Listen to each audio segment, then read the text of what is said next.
Hi dear learners welcome back to Bagdev tutor. आज आम यही क्लास रे कहा मुख अनाई बंचीबी चैप्टर दीर्घ उत्तरमूलक प्रश्नोत्तर 37 नंबर ठारू क्वेश्चन आंसर को डिस्कसन करवा।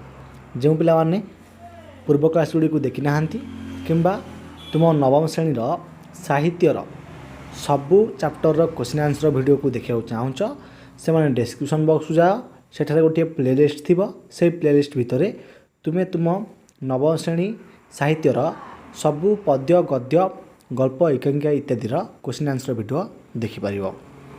ताली 37 नंबर प्रश्न कौन देख कविताटीर आधार रे कृष्ण बाल्यकालर एक आलोक्य प्रदान कर। उत्तर लिख कवि भक्तचरण दासक विरचित मथुरा मंगल काव्यर अंशविशेष। आलोच्य कविताटी कहामुख अनाई बंचीबी शीर्षक कवितार रूपायित होईछि। उक्त कविताटी लीलामय श्रीकृष्णकर बाल्यलीला अति सुंदर भाव में प्रकटित होईछि। पैराग्राफ चेंज हो लिख यही कविताटी भगवान श्रीकृष्णकर मथुरा यात्रार अव्यवहित पूर्वर घटना। मामू कंसराजा निमंत्रण समस्त ब्रजधाम को स्तब्धचकित करदेछि। धनु उत्सव पर रामकृष्ण मथुरा यात्रा निमंते राजदूत अक्रूर गोपदाण्ड रथ प्रस्तुत कर रखिछन्ति। पिता नंदराजा भग्न हृदय एकमात्र पुत्रर मथुरा यात्रा आयोजन पर तत्पर। समग्र ब्रजधान करुण विच्छेद रसर अबारित बारिधारा कूल लंघन करुछि। माँ यशोदांकर मातृहृदयर मर्मभेदी चित्कार गोपपुरर गगन पवन मुखरित हो उठिछि। कृष्ण बाल्यलीलार समस्त अनुभूति को माँ मर्मभेदी दीर्घश्वास विलाप करिछन्ति। पुत्रर समस्त दिनचर्यारु से एबे वंचित होइजिबे। जो पुत्र लालन पालन से निजको नियोजित करी परम तृप्ति पाउथिले, सारा दुनिया को भूली जाउथिले, तांको से वात्सल्य स्नेहरु आज वंचित हेबाकू पड़िबो। माँ कोलरू छुआ आज दूर को चली जीव करछड़ा देव एकत भावी तांकर हृदय विदीर्ण हो जाउछि। अति करुण भाव से पुअर नीतिदिनिया दिनचर्या को बखाणी क्रंदन करुछन्ति। कवि मातृहृदयर एही सुंदर मनस्तत्व को तथा कृष्णଙ୍କ बाल्यकालर एक मधुर दिनलिपि को सुंदर भाव में कवितार रूप देइछन्ति। कहते जे कहा अंगे चतुसम लिपि भी करी सुषम निद्रारे के हेउथिब घारी कहा को अंजन देवी वस्त्र पाड़ी शुआईबी पिता को मागिब केहू हरिरे जीवधन। तापर लिख गोटे पाराग्राफ रे आउट चेंज करिकी लीलामय श्रीकृष्णकर बाल्यकालर लीला विलास निज स्वयं संपूर्ण परम पुरुष आज शिशु रूप में माँ सहारा निर्भरशील हो उठिछन्ति। माँ तांकर स्नान भोजन कराई देउछन्ति। चतुसम तांको अंगरे लेपन करुछन्ति। आखिरे अंजन लगाई देउछन्ति। लुगा कानी पारी शुआई देउछन्ति। जड़े साधारण माँ जेपरी ता पुअर दैनंदिन परिचर्या करे, माँ यशोदा सेहीपरि तांकर आदर कान्हूर नीतिदिनिया लालन पालन में निजको नियोजित रखिछन्ति। साधारण छोट पिलाटी जन्ममामू अली करे। यज्ञशौर्य सृष्टिकर्ता मध्य पिता नंदराजा पाखरे आकाशर चांद अली करुछन्ति।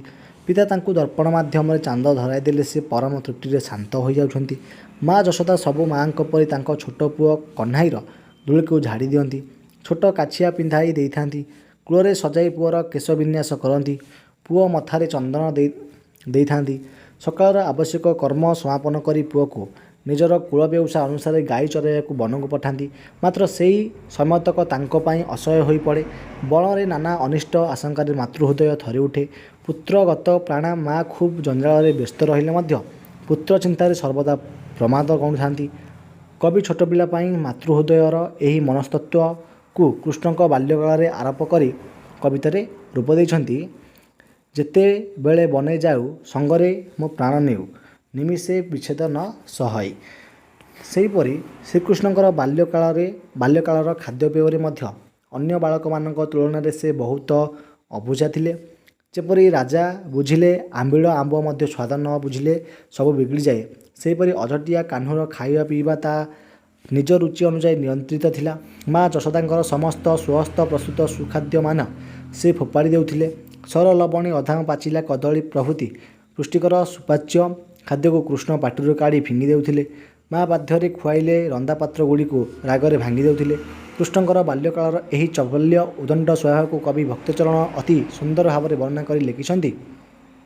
सरल बणी अधाम ପକରମ୍ବା ସୁଦାସମ ମୁଖେ ଦେଲେ ଥୁଥୁ କରି ଫିଙ୍ଗୁ ଯେତେ ରୂପ ନାଲିଆଇ ପରସଇ ବଳିଆଇ କୋପେ ଉଠି ପାକ ଭାଣ୍ଡ ଭାଙ୍ଗୁରେ ଜୀବଧନ। ଏହାପରେ ଲେଖିବ ବାଳକ କୃଷ୍ଣ ବଡ଼ ଭୟାଳୁ ଏପରିକି ନିଜର ଛାଇକି ଦେଖି ସେ ଭୟଭୀତ ହୋଇଯାଇ ମାଆଙ୍କ କୋଳରେ ଆତ୍ମଗୋପନ କରନ୍ତି। ମାଆଙ୍କ ଲୁଗାରେ ମୁହଁ ଘୋଡ଼ାଇ ପକାନ୍ତି। ଅନ୍ଧାର ଘର ଦେଖିଲେ ଭୟରେ ଶିହରି ଉଠନ୍ତି। ଉଚ୍ଚ ପାହାଚରେ ଉଠିପାରନ୍ତି ନାହିଁ।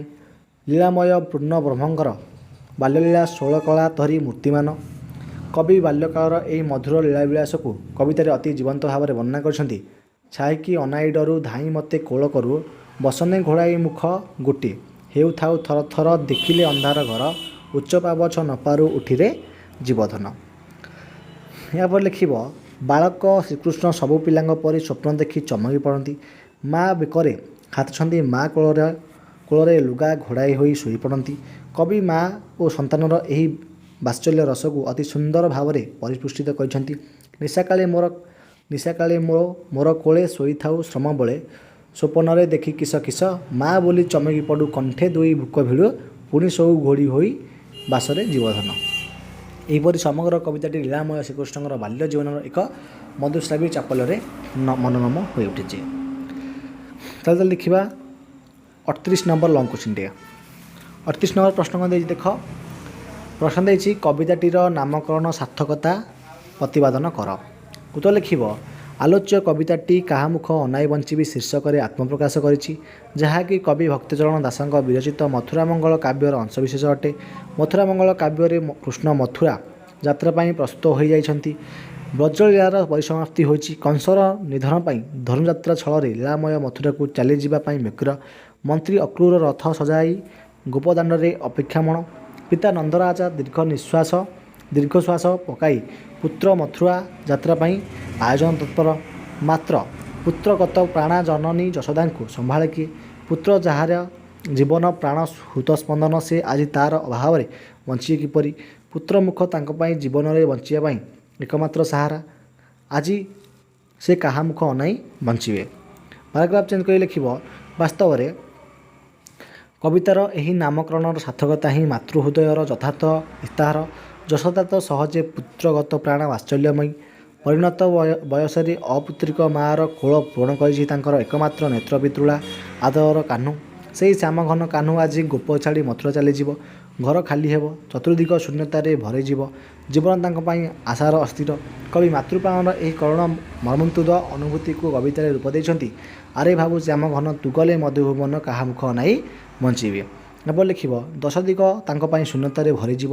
ପାଣି ଅଭାବରେ ମାଛର ଜୀବନ ପରି କୃଷ୍ଣଙ୍କ ଅଭାବରେ ଯଶୋଦାଙ୍କର ପ୍ରାଣ ଛଟପଟ ହୋଇଯିବ। ସେ ବଞ୍ଚିପାରିବେ ନାହିଁ। ଠିକ୍ ସେମିତି ଏଭଳି ଲେଖିବ ଏକମାତ୍ର ପୁତ୍ରର ଦିନଚର୍ଯ୍ୟାରେ ବ୍ୟସ୍ତ ରହି ସେ ଦୁନିଆକୁ ଭୁଲି ଯାଉଥିଲେ। ପୁତ୍ରକୁ ସ୍ନାନ ଭୋଜନ ବେଶଭୂଷା ଶୟନ ପ୍ରଭୃତି ନିତ୍ୟ ନୈମିତ୍ତିକ କର୍ମ ସମ୍ପାଦନ କରି ସେ ବାତ୍ସଲ୍ୟ ରସରେ ପରିପ୍ଲୁତା ହୋଇ ଉଠୁଥିଲେ।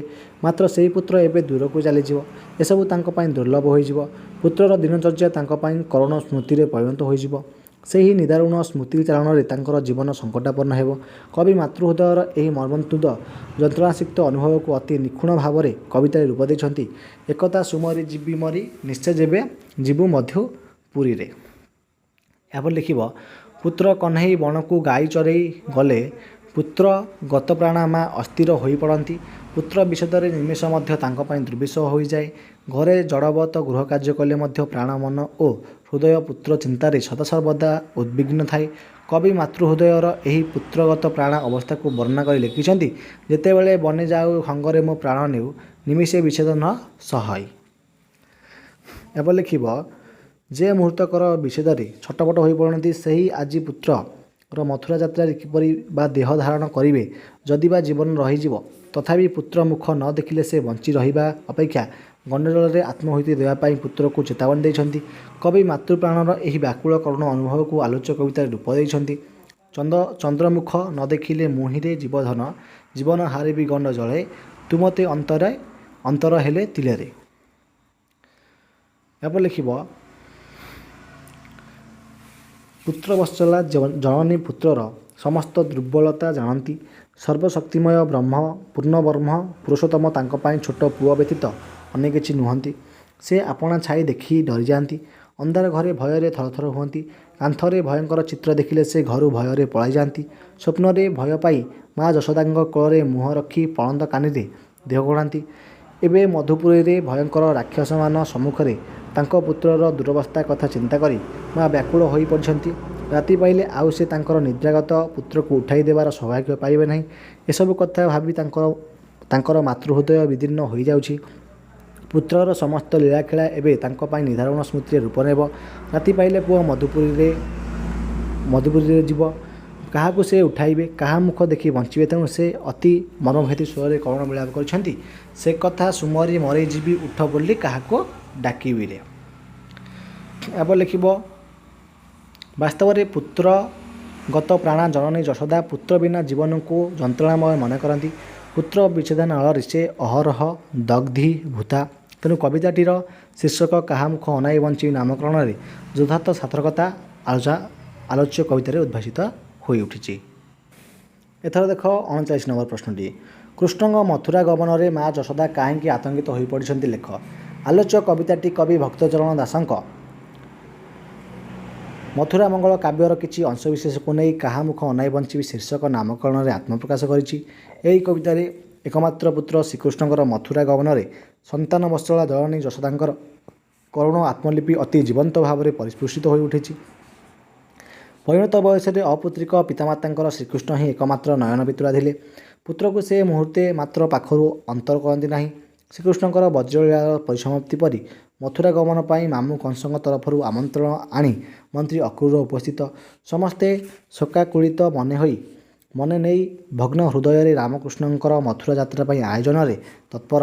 କଂସ ରାଜାଙ୍କ ଅଲଗ୍ନ ଆଦେଶକୁ ପ୍ରତିରୋଧ କରିବା ପିତା ନନ୍ଦରାଜାଙ୍କର ଶକ୍ତି ବହିର୍ଭୂତ। ମାତ୍ର ମା ଯଶୋଦାଙ୍କ ମନ ବୁଝୁନାହିଁ। ଶ୍ୟାମଘନ କୃଷ୍ଣଙ୍କୁ ମଥୁରା ପଠାଇ ଦେଲେ ତାଙ୍କ ପାଇଁ ଦଶଦିଗ ଅନ୍ଧକାରମୟ ହୋଇଯିବ। ଜୀବନ ସଙ୍କଟାପନ୍ନ ହେବ। ପାଣିର ଅଭାବରେ ମାଛ ପରି ସେ ପୁଅ ପାଖରୁ ଦୂରେଇ ରହିଲେ ଛଟପଟ ହୋଇ ମରିଯିବେ। କିନ୍ତୁ ନିଜର ବଞ୍ଚିବା ମରିବା ପାଇଁ ସେ ଯେତେ ଚିନ୍ତିତ ନୁହନ୍ତି, ତାଙ୍କ ସୁକୁମାର ଛୋଟ ପୁଅ ପାଇଁ ସେ ଅଧିକ ଭୟ ଓ ଆଶଙ୍କାରେ ମ୍ରିୟମାଣ ହୋଇ ଉଠିଛନ୍ତି। ମା ପ୍ରାଣ ସନ୍ତାନ ପାଇଁ ସବୁବେଳେ ଶଙ୍କାକୁଳ ଥାଏ। ଯଶୋଦା ମଧ୍ୟ ଏହି ମାତୃସୁଲଭ ଦୁର୍ବଳତାରୁ ମୁକ୍ତି ପାଇ ନାହାନ୍ତି। ସହଜରେ ପରିଣତା ବୟସରେ ଏକମାତ୍ର ସନ୍ତାନ ରୂପେ କୃଷ୍ଣଙ୍କୁ ପାଇ ସେ ଅପୁତ୍ରିକ ଦୁଃଖ ଭୁଲି ଯାଇଛନ୍ତି। କୃଷ୍ଣ ତାଙ୍କର ଆଖିର କଳାମାଣିକ, ନୟନ ପିତୁଳା ଓ ଜୀବ ଧନ ଅଟନ୍ତି। ଲୀଳାବତାର ଯୋଗ୍ୟସୂର୍ଯ୍ୟମୟ ବିଶ୍ୱରୂପା କୃଷ୍ଣ ମା ଯଶୋଦାଙ୍କ ଆଖିରେ ଛୋଟ ବାଳକଟିଏ ବ୍ୟତୀତ ଅନ୍ୟ କିଛି ନୁହନ୍ତି।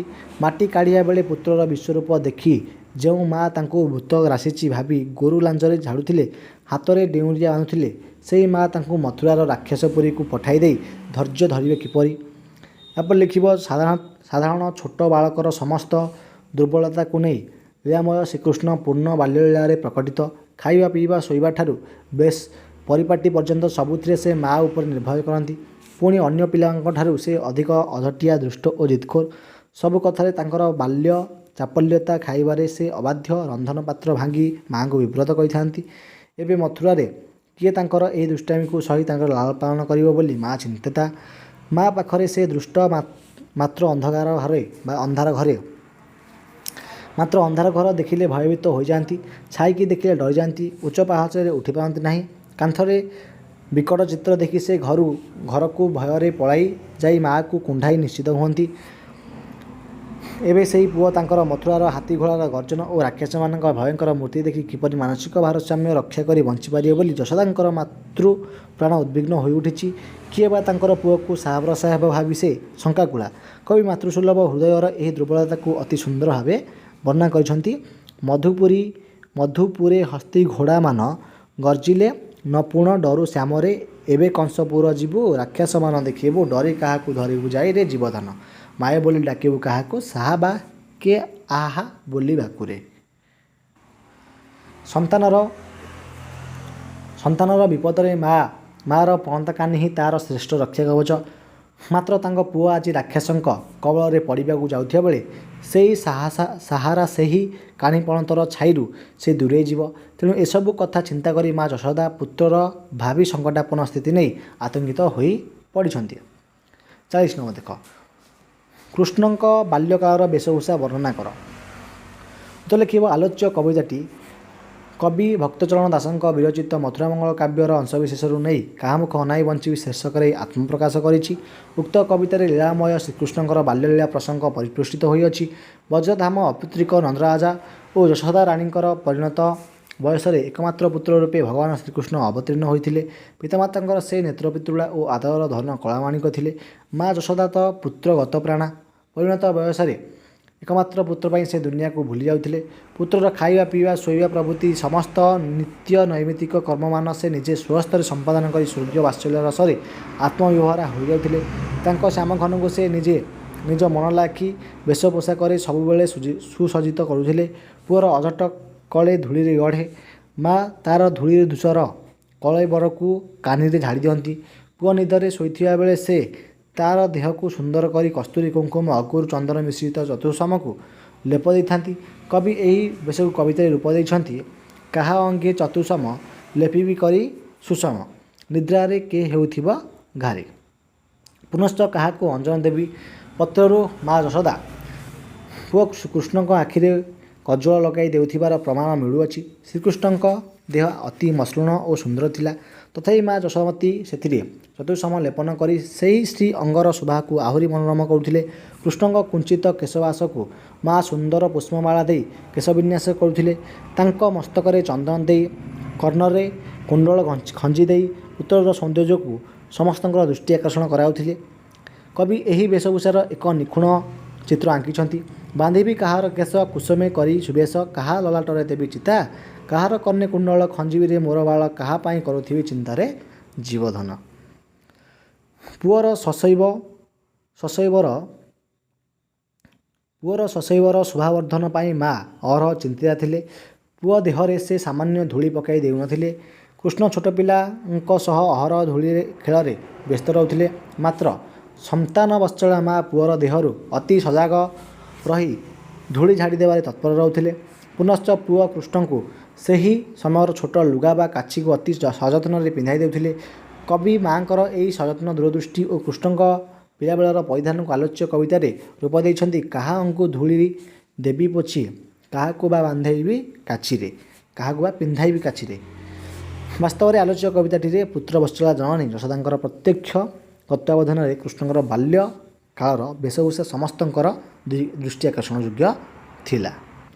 ତାହେଲେ ଫାଇନାଲି ଆମେ ସବୁଯାକ ଲଙ୍ଗ୍ କ୍ୱେଶ୍ଚିନ୍ ଆନ୍ସର୍କୁ ଡିସ୍କସନ୍ କରିଦେଲେ। ଯେଉଁ ପିଲାମାନେ କମ୍ପ୍ଲିଟ୍ କ୍ୱେଶ୍ଚିନ୍ ଆନ୍ସର୍ ଭିଡ଼ିଓକୁ ଦେଖିବାକୁ ଚାହୁଁଛ ତୁମ ନବମ ଶ୍ରେଣୀ ସାହିତ୍ୟରେ ହେଉ ବିଜ୍ଞାନରେ ହେଉ କିମ୍ବା ଯେକୌଣସି ଚାପ୍ଟରରେ ହେଉ ତୁମେ ଡେସ୍କ୍ରିପ୍ସନ୍ ଚେକ୍ କର। ସେଠାରେ ପ୍ଲେଲିଷ୍ଟ ଗୁଡ଼ାକର ଲିଙ୍କ୍ ମିଳିଯିବ। ସେହି ପ୍ଲେଲିଷ୍ଟ ଭିତରେ ତୁମେ କମ୍ପ୍ଲିଟ୍ କ୍ୱେଶ୍ଚିନ୍ ଆନ୍ସର୍ ଭିଡ଼ିଓ ଗୁଡ଼ିକୁ ଦେଖିପାରିବ। ଏଥିସହିତ ଏ ଭିଡ଼ିଓକୁ ଏଣ୍ଡ୍ କରୁଛି। ଧନ୍ୟବାଦ।